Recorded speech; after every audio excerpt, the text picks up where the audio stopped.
And welcome back. It's beginning to look a lot like Christmas, or rather, the Christmas episode presented by The Thought Vessel. I'm Levi. I'm Jacoby. And I'm Joe. And this is The Thought Vessel. Welcome to the show. We are back with our Christmas episode here. So we're, of course, going to start out very simple. What is the best Christmas movie of all time? Jacoby, start us off. It's gotta be A Nightmare Before Christmas. Loved by so many Disney adults everywhere. See, my hot take with Nightmare Before Christmas is that is the perfect November movie. You get it in between Halloween and you get it in between Christmas. That is the perfect time when you're like mourning Halloween a little bit and you're looking forward to Christmas. That is the spot to hit it. November. I cannot pick that take up without burning myself. Nightmare Before Christmas is a Halloween and Christmas movie. The only Thanksgiving movie that I know of is Planes, Trains, and Automobiles. Hold up. Wait, no. Reverse that. Don't do my man Charlie Brown like that. Hold up. Wait a second. Yeah, Charlie Brown too. But also, you're going to look me dead in my face and say Chicken Run is not a Thanksgiving movie. It's been so long since I've seen Chicken Run. Well, yeah, because you don't know how to celebrate Thanksgiving. My argument, though, is if only there was a month that was between Halloween and Christmas that you could watch this movie. Oh, No. wait, there is. It's called No. November. Here's my thing. People celebrate all of October like it's Halloween. You see them set up Christmas decorations December 1st. Oh, it's more like November 1st. Point being, stop trying to skip my turkey run. Stop trying to skip my Thanksgiving and justify, oh yeah, it's in between. Don't you. No. Seriously, that's why you watch Planes, Trains, and Automobiles, because truthfully, that is a hilarious movie. And John Candy is treasure. Steve Martin, too. Such Just a good duo. the best foils. Steve Martin, an absolute genius as far as physical comedy. I love everything he's in. He's incredible. And then my man Kevin Bacon out here. People forget that Kevin Bacon is in Planes, Trains, and Automobiles. He's right there at the front. It's my man's right there. My homie. I definitely have what the best Christmas movie is. And no, I understand. I'm not going to just say Die Hard because I still think it is. And I would provide you well-meaning arguments on it too. Scrooged. The Bill Murray Christmas Carol. That's the best Christmas movie. Interesting take. If we're going Christmas Carol, I think I might do the Muppets one. Interesting fact. Last night I looked it up. It does pass the Bechdel test. Why are you looking that up? Because I was watching Death Becomes Her, which also passed the Bechdel test. Wait a minute. You are watching Death Becomes Her, and you decided to check for the Bechdel test, and then you're like, I'm going to check out A Muppets Christmas Carol. No, I was checking on so many different movies. That just happened to be in front of me with going through the list. Ladies, gentlemen, and everyone in between, this is what ADHD looks like. Roll it back. I'm sorry. The what? The Bechdel test. It has three main components. The first is that your piece has two women. The second is these two women talk to each other. At least two women. And three, the conversation cannot be about a man. What are you talking about? I will let you know there are so many movies that fail that test. Yeah. Why is this important? And some of them fail it, and it's just in relevance to the context. Shawshank Redemption fails the Bechdel test. Because there's not enough women. The murder happens in the first scene, and then he's arrested and thrown into an all-men's prison and escapes at the very end. There's not going to be a lot of women in that movie by default. That's just how the story wrote out.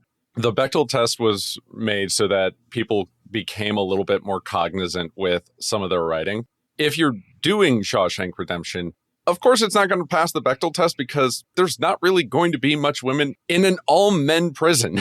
Versus if you're going with any of the Hallmark Christmas movies, usually a lot of them will have just women talking to other women without necessarily just being about the main love interest.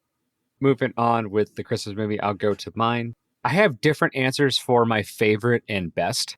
I think objectively, when you look at all the components of a Christmas movie, what you'd want, silly comedy, something that's family friendly. I like something a little bit more modern with higher quality graphics versus like kind of the black and white stuff. I think you can make a really strong argument for the best Christmas movie of all time being Elf, starring Will Ferrell. I don't like. It is definitely a Christmas movie of all time. never was very particular about that actor's version of comedy. Like, Yeah. don't get me wrong, Will Ferrell has some funny shit, but anytime it's like the really child aesthetic in a grown man's body, do not like the oh my god, Santa! Like, I don't immediately uncomfortable. It made perfect sense for the Yeet. story and the context. So does it in every Yeet. other movie he does that in. It doesn't make it nice. Yeet that into the naughty pile. Right into the lump of coal. It's okay for both of you to be wrong. It's fine. But I think my Wow. How dare. but You know, I if think you had my said Home Alone, you'd had ground to stand on, because that's a very good Christmas movie. I think my favorite Christmas movie though would probably be The Santa Claus with Tim Allen. It's definitely one of the big classics. And also just a little bit dark since, oh my God, he killed Santa Claus right at the front. Yeah. I think it was both of those are, I think, really good movies. And like they added some not vulgar adult humor, but just stuff like Tim Allen when he's driving back. Whenever I get home, I'm getting a CAT scan. Kids not going to know what that is, but adults going to find that really funny. More classic over time. That's something that has like rewatchability every year. Those would be definitely the ones. I think the best one on paper, just with everything you'd want components, Elf. And then my favorite personally is the Santa Claus. I will continue to shout out Die Hard. You can drink the haterade. It is not wrong. There are so many different themes of Christmas in that movie that they make reference to in that movie. The overarching thing is trying to get back to his kids for Christmas. If you want comedy, I still think Home Alone is a better one. Home Alone's also solid. It is 100%. One of these years John we'll debate Hughes. who has the better sequels. John Hughes is definitely a treasure, but definitely do a head-to-head on that one. Moving on, we'll talk about some other favorites here. First one, coming up towards the end of the year, and obviously we'll have our New Year's, which will be coming out here in January. But what is everyone's favorite commander of 2025? In order to qualify for this list, it has to be a commander that was originally printed this year. So reprints don't count. Anything that was spoiled this year, but it's going to print in 2026, like I said, anything from the new Lorwyn Shadowmoor set that's coming out would not be able to be used. I will go ahead and start us out for this one. Favorite commander is, and I'm not necessarily trying to pronounce this, but it's Heibai Forest Guardian. But you could have looked up a pronunciation by just watching Avatar. I am watching through it right now. Again, I just haven't got to that particular episode yet. I'm going to roll with it. This commander, when it first came out, I was like, oh, it's just like a slightly worse version of a Shrines deck than Goshen Tai of Life's Origin would be. But when you look at it further, and the reason I liked it is because I really wanted the idea of having a 5-color commander that I could build like a spirit type around that isn't just a generic good value 5-mana spirit in the command zone. This one actually creates spirit tokens that can't be blocked or blocked by non-spirits and things. And it's all based around legendary enchantments, not just shrines. So you can build this deck where like maybe you put like 1 or 2 shrines in it just to catch the ETB. And then you could do like a bunch of backgrounds and have a bunch of backgrounds online with your commander. Or you could build it as a Super Friends deck and run a bunch of the Oaths. There's a lot of different things you can do with this deck when you look really dig into it. And I think there's a lot of different ways you can build it. And it's just a very open concept for a commander deck that I feel like we don't really see a lot of stuff like that in design anymore. It's kind of hard to build because like there's so many different things I want to do with it. It's hard to kind of whittle it down, but it is very exciting. The fact that it was just a full-on Shrines commander and they just kept making more shrines. They seemed very interesting the last go-round. And then I saw how you built that deck. And I want to yeet them into the sun now. Anyone who has a Typal deck is easy to be like yeet into sun because Typal annoying. Shrines just have that extra bit of annoyingness since they typically can't be interacted with, since a lot of enchantments typically can't be interacted with. It gets harder is the main point. If I remember correctly, there was also a ETB. The ETB is whenever it comes in, you reveal cards to the top of your library until you reveal a shrine, it comes into play. Super strong. As a Shrines commander, it's not as strong because you only get one. And then like Goshen Tai of Life's Origin, every time a shrine comes into play, you get a shrine token. So that just exacerbates all the triggers. Where this one's just you get a random shrine. It could be the 1-drop mono white one that taps down creatures. But I'm going to let you know that Goshen Tai of Life's Origin, the Wooburg one, is going to be the only one you really want to put out into play because it also recurs any enchantment. It is great the amount of times that someone's gone after a Shrines deck and milled them. Oh, cool. Toolbox in the graveyard. Let's go. Proud of you. I could see why that's your favorite card of the year, favorite commander of the year. Let's keep it moving. Jacoby, favorite commander of the year. I had originally put down just one, but like Joe, I have ADHD and am extremely indecisive. So it's kind of a tiebreaker between the two of these guys. I mean, I wasn't being indecisive. I was giving a Universes Within and a Universes Beyond. That's so fair. Both of mine are Final Fantasy. I'm cringe. Anyways, I have done a lot of tech building for the scenery box Final Fantasy stuff we got at the end of the year. And as it stands, those are kind of my favorite because I didn't play with a lot of the commander that were possible in most of the sets. So I was kind of torn between Noctis, Heir Apparent, and Squall Gunblade Duelist. Noctis is an Esper for a 2/3. Whenever a creature you control enters during combat, you may attach target equipment you control to target creature you control. And then he's got an ability to pay 3, exile him, return to the battlefield under its owner's control, tapped and attacking at that player's next declare attacker step. It can't be blocked that combat. A lot of people built that Voltron. I built ninjas. It's a good Voltron. I built a really obnoxious ninjas deck. Honestly, as soon as you were like Noctis Heir Apparent, I was like, wait, what? I don't remember that Noctis doing that. It's like, no, that's main box. That's main set Noctis and not scene box Noctis. Main box Noctis, I did build a gnarly CEDH deck with. I actually just finished building him as part of my Build Your Own Precon series.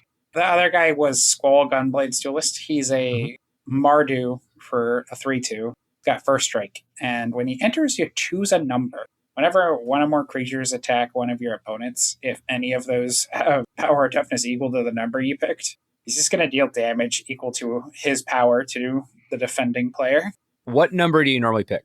In the deck that I made, I picked 2.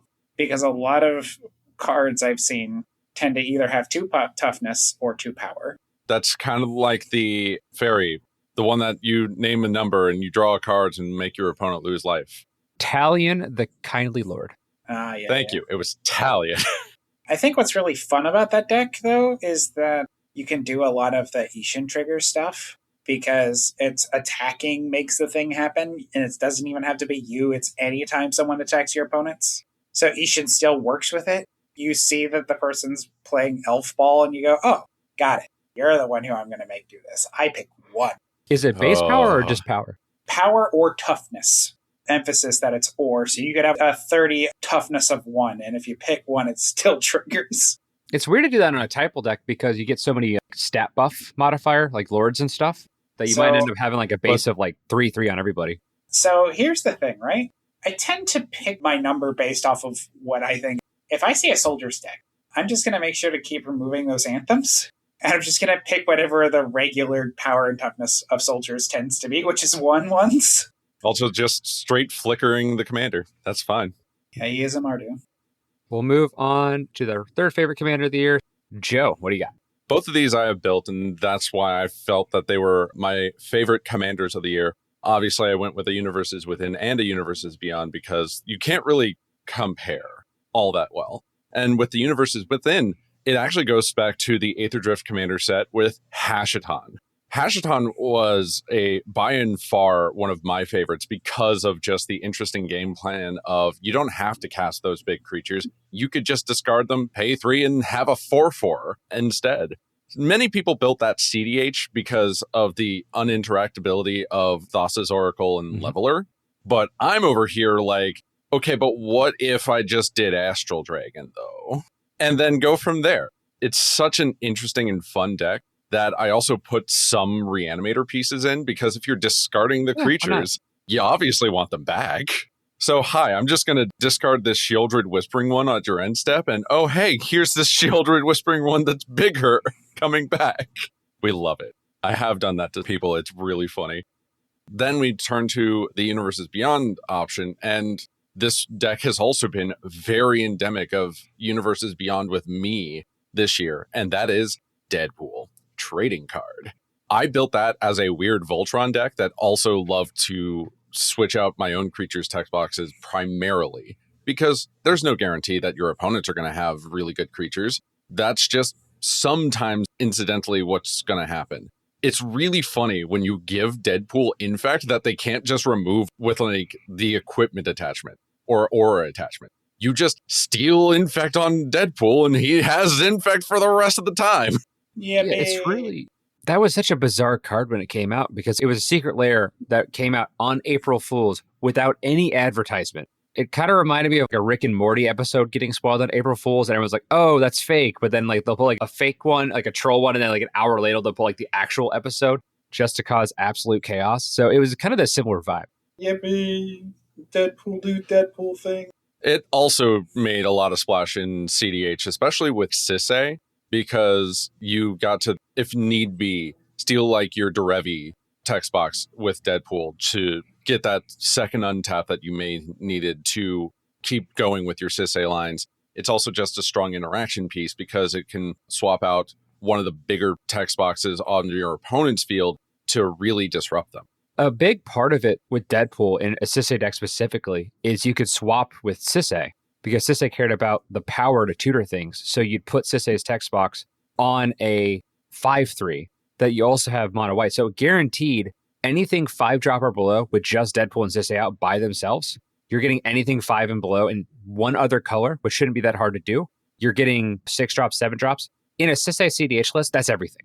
Everything that you'd be wanting, you have access to. You might have to go a little bit farther to get Chromatic Ori, which is still very, very possible to do. It's just such a nice little utility piece for that type of deck. And the Zuko list that I'm putting together for a Zuko Blink deck is going to use Deadpool to swap out text box a lot. But my favorite thing to do with Deadpool, and I was able to do it this year, was swap text boxes with Skittles. What's better than giving Deadpool Infect? Flying and the ability to regenerate. Got him.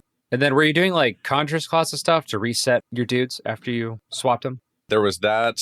There was also Cloudstone Curio, since this was a primarily creature-based deck. There was also Chainer Nightmare Adept, where you can cast creatures out of your graveyard by discarding a card. If you discard a card to that ability, it does not say you have to choose a target creature. It just says you can cast a creature out of your graveyard. So you could discard that creature, cast the same creature, it gets haste, and you could just do the swingies. Next one, of course, was our favorite card of the year. We'll go a little bit quicker on these ones just to get into our naughty list draft. I'll start us off very simple. This was a Planeswalker that I really enjoyed. I thought it'd be fantastic for Oathbreaker. I've got it in a couple of different decks just of how much of a beast of a utility card it is, and that's Elspeth Stormslayer. For those of you that don't necessarily know, mono white Planeswalker, we got this from Dragonstorm. It has the generic default ability if one or more tokens would be created under your control, twice that many tokens are created instead. Its +1 is to create a 1/1 white soldier. It's got a +0 of put a +1/+1 counter on each creature you control. Those creatures gain flying until the end of your turn. I've had games in Narset in which I've had to go on the token plan and just built up a wall and then gave everything flying to block anything that came my way towards my Planeswalkers. It's been a very, very effective card. It doesn't necessarily work inherently with the deck. It's just it has such generic value that it's never a dead card. And then a -3, it starts with 5 loyalty, so you have this right away.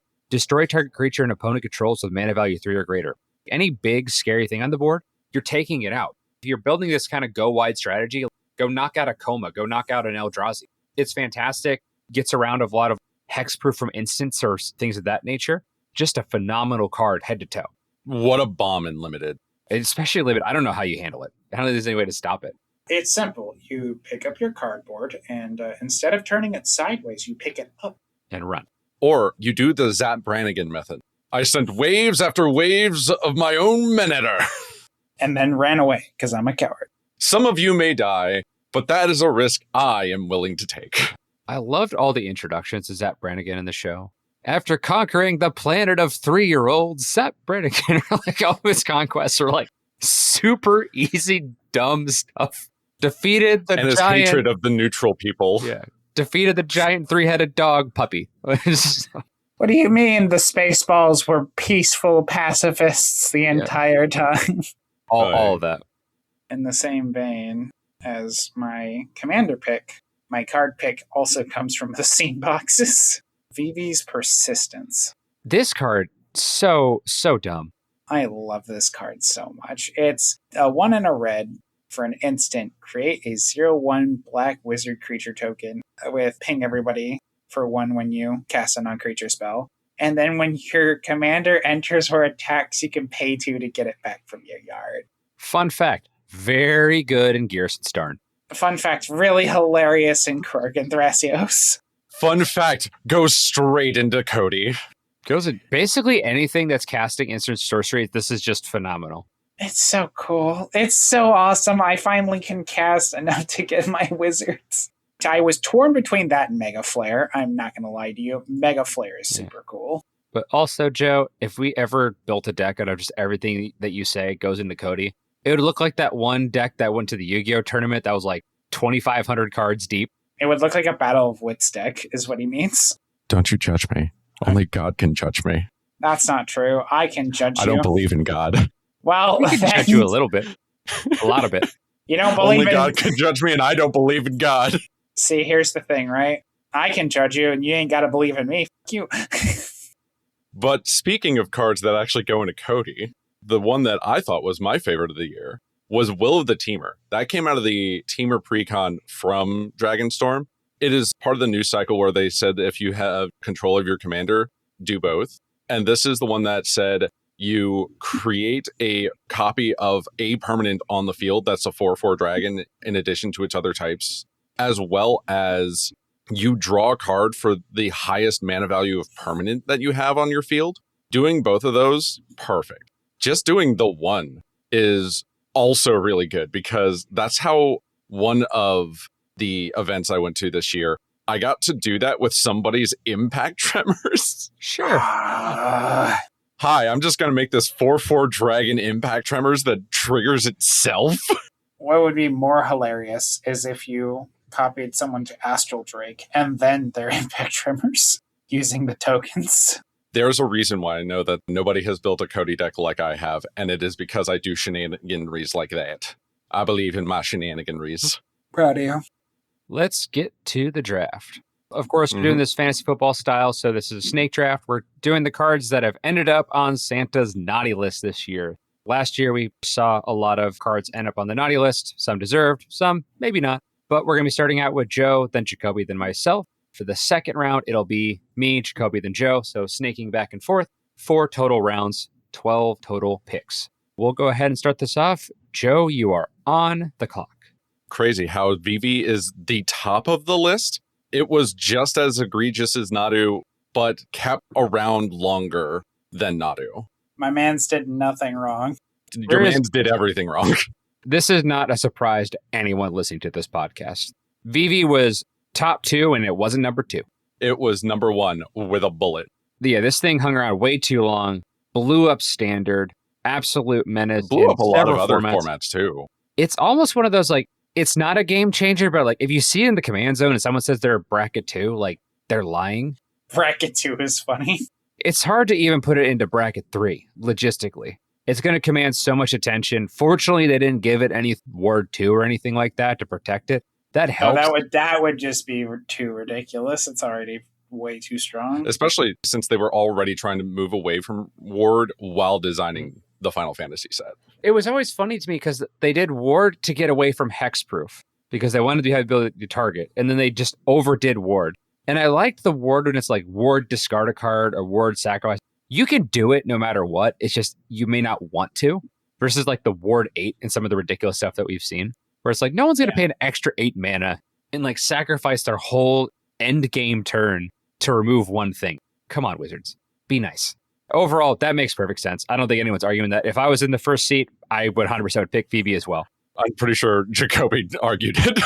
I would put this card over Vivi, but that's just because You mean the guy that had all 3 of his picks in Final Fantasy this year? He already argued for the Final Fantasy card? I'm shocked.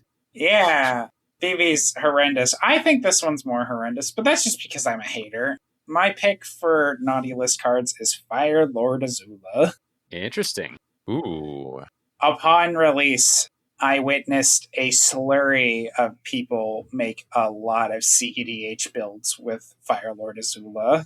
It's one of those cards I watched it do its little line, and I was just like, this is what people hate about Magic.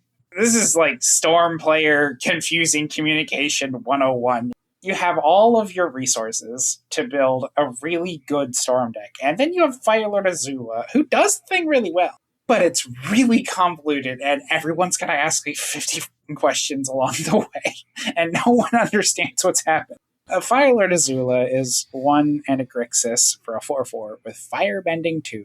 When it attacks, add 2 red, lasts until end of combat.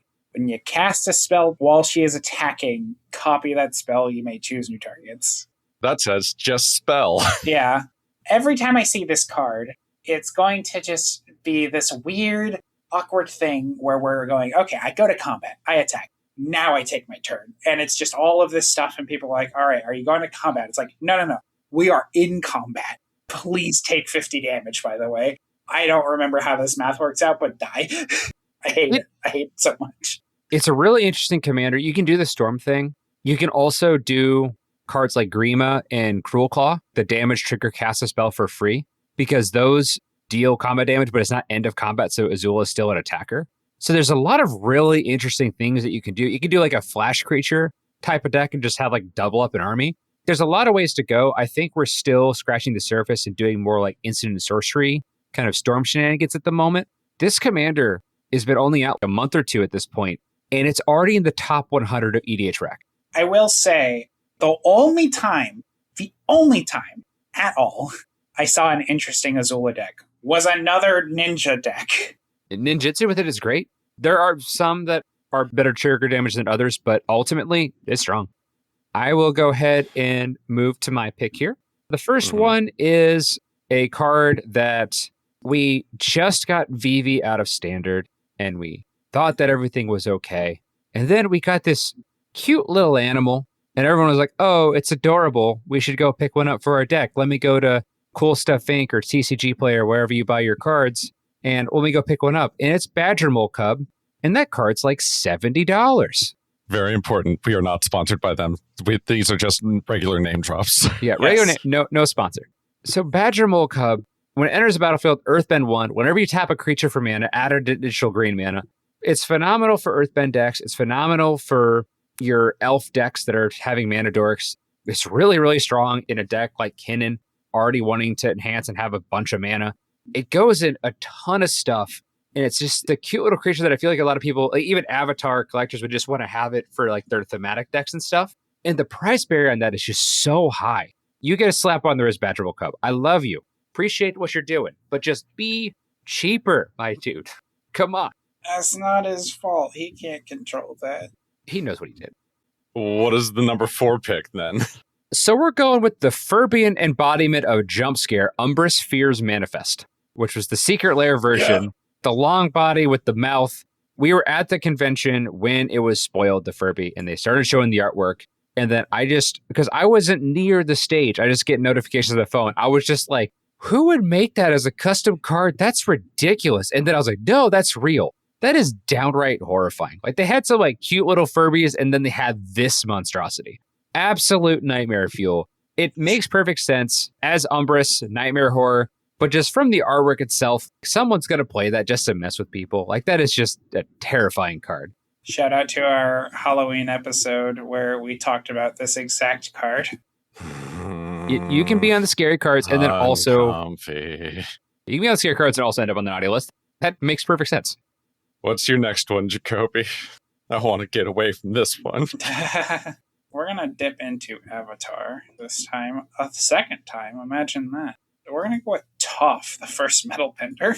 I put together a Toph list, and then I proceeded to hate everything about it and ripped apart my Toph list because it's really, really, it's nasty. Toph's a nasty, nasty commander. It definitely needs to go into bracket 4 at least, in my opinion. It's a really, really hard commander for a couple of reasons. One, it's harder for newer players to understand. Artifacts are lands. They will trigger landfall triggers, but the lands don't inherently tap for mana. You have to add something else to get that part of it going. So you already get a lot of confusion and feels bad's there. And then Wizards keeps printing removal that's destroy target non-land permanent things, trying to protect their stuff. This is like the equivalent of using a second grader as a human shield. You wouldn't punch a child. Just get the second grader out the way. We're trying to fight. Sorry that Jacoby was standing on business to punch those second graders over there. Me standing on business. I'll deck a toddler. Crunch. I think the Church of Land Destruction is going to have some more valid points here in 2026 and beyond, because if you keep printing stuff like this, we're going to have to do what we're going to have to do. Yippee, Land Destruction, my favorite. It makes me want to just run an Armageddon just to see what happens. Yippee. It does make it a little bit easier, the fact that Earthbending does help bring the lands back even after they are destroyed. They're just no longer the creatures. And that's what I did with my Toph deck, because I, in fact, made Toph an artifact and then Earthbended Toph herself. I've seen a lot of disgusting things to do with the Earthbending, because the fact that it doesn't care if you destroy or exile it. A lot of the artifacts that balanced themselves around we have to exile this to get the effect. And then just being like, I get it back immediately. Like Ugin's Nexus. Literally watched a deck go burr for like an hour and a half at a game store. I wasn't in the game, but I was like fascinated that no one was scooping, because I could see the Infinite live. turns in Naya. Infinite turns in Naya. Infinite turns in Naya. Yeah, that's some bracket 4 nonsense. Let me go throw some rocks. My next pick is actually in line with the land strategy, and it is one of the most egregious designs from Edge of Eternities, and that's Ice-Till Explorer. You don't just play an additional land on each of your turns. You don't just play lands from your graveyard. You also have landfall fill your yard with milling a card. What are we doing here? Why did you staple this all together? And especially on a 2/4, it doesn't even die to Lightning Bolt easily. Hooray. A 2/4 for 4 mana with all of that. Absolute insanity, the fact that that was allowed to go to print. I love it. That being said, why price point so high? I think genuinely, if you would have made this like a 3/4 or a 4/5, and you made it a 6-drop, I feel like it would still see some play. That being said, a different kind of egregious. We can use the one card that was the big chase card for the set as kind of my stand-in for just the entirety of Spider-Man, the Soul Stone. The fact that that set was smaller than most other sets was still pretty much a standard set. And yet a lot of the cards were very, very repeated within packs, and you hardly got some of the bigger bombs like the Soul Stone. And even the Soul Stone itself was one of the big chase pieces, but even it isn't the best, even if it's a 2-drop.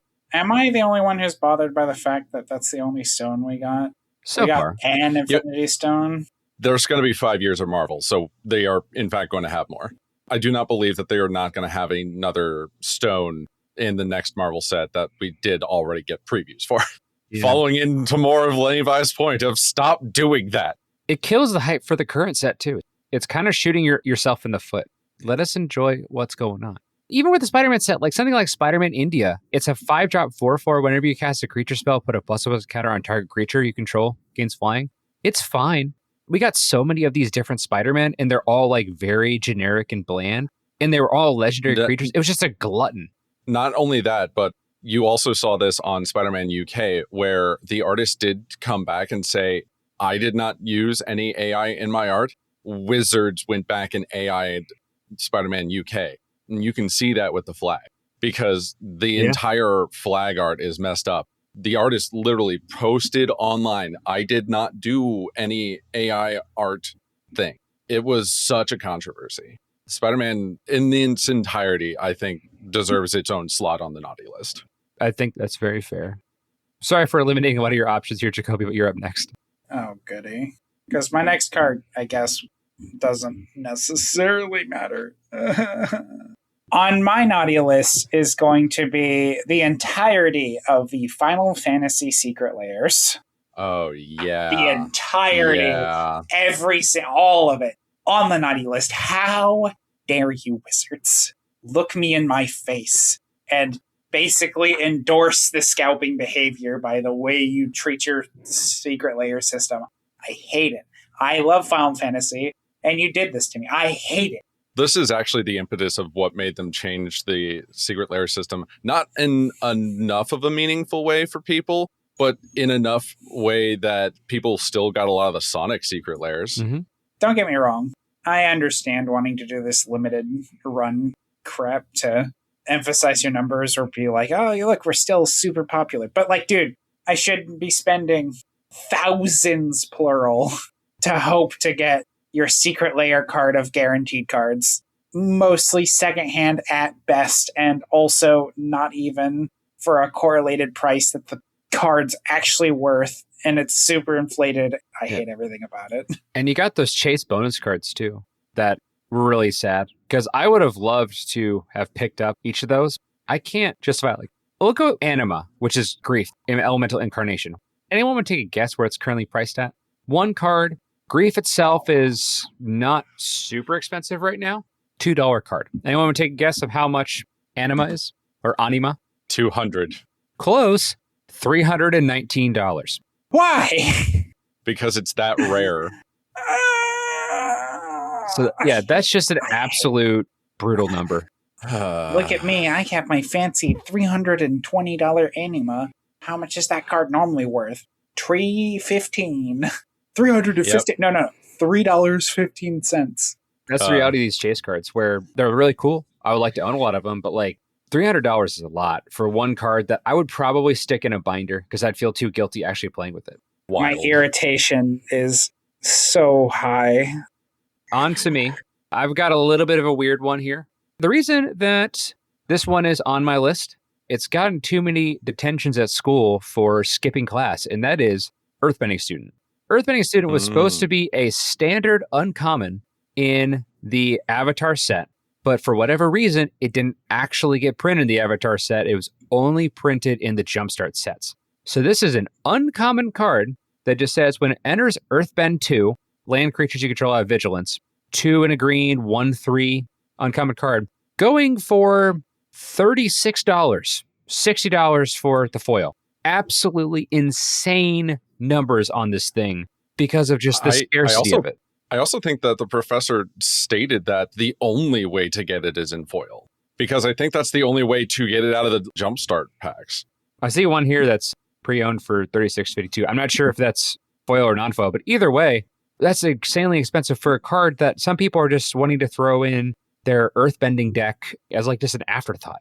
And now you're having to drop serious money. You're halfway to like a Ristic Study, or that's a Smothering Tithe. These are like high caliber card prices on just a throwaway uncommon because Wizards didn't do quality control to get printed.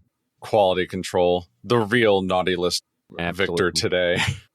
The last one here for me, starting around 4, this was just a particular middle finger to me and my wallet when it was spoiled, because I was very, very excited.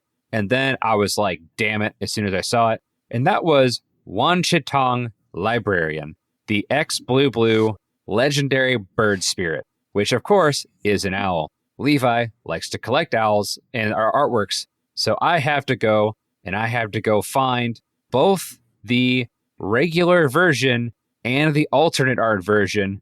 So as soon as that got spoiled, I'm like, oh, I'm just generically out $120 before I even pick one up for myself to play in a deck, because I have to collect every owl artworks. The fact that owl is a multi-format all-star, and this is not even hyperbole, it is a multi-format all-star. It will do work. It's never dead. You can play it early turn if you're playing against a lot of like fetch lands and toolbox type decks, or you can play it later on and just reload your hand and just have a massive flying bird. It's fantastic at all times. It's really hard to find cards that are good in the early and end game both. It's phenomenal, but you made yourself expensive and I needed 2 of them and it just made me sad. So you're on the naughty list for that. You're in trouble for being an owl and being too good. And making Levi sad. With that said, I do love you. Keep doing what you're doing. What's your final pick to bring home? I'm going to go with the Taval, the Balanced Scale Precon, because that deck out of the box has, for a lot of decks throughout the year, put a vast number of them to shame. And it's irritating me because I'm sitting here, I'm like, you made all of these interesting, cool decks. Then you made Taval, which is cool. Why is it stronger than all the other Precons? It's cool and interesting. It's just stronger than everything. Why is it stronger than all the other Precons? Its environment was not tested well. That deck is so strong. It's in the same strain as like the Jund Precon from Edge of Eternities. That deck is also strong straight out of the box. Why are they so strong? Why did they make Graveyard's deck so strong this year? It's only the Graveyard decks. Unfortunately, Jacoby, I'm so sorry that the Jund one does the thing that you want to do, destroying lands. It just destroys its own and then kills everyone for it. I don't even hate that. I like that. But like, why are the decks that you in the graveyard stronger this year? I want all the decks to be cool, not just the ones in the graveyard. Stop making me look at my tombstones. It is unfortunate that Taval and the Jund Edge of Eternities commander were just that far above the rest of the precons this year. I really thought Elsha Threefold Master was a really cool precon. I liked that commander. And then I watched the deck crumple against Taval, and I'm just like, you can't compete at all. That deck crumbles against non-strong precon decks. It's just not a good precon. I'm just sitting Elsha here, itself is a house of a card. If Elsha was in a different deck and one that you built, it's probably going to do better than what happened. Notably, since you brought up a Jeskai commander, I am doing a personal hit piece on one particular commander, also from Edge of Eternities, and that's Inspirit, flagship vessel. I've been against way too many of those that keep popping off, and when dealt with immediately, build back better. How? How are you doing that? Stop it! With counters. It's even worse than that. It's fine. I am particularly salty about Inspirit, and that's why it is my number 4. It needs to just go die in the far reaches of space. I'm salty.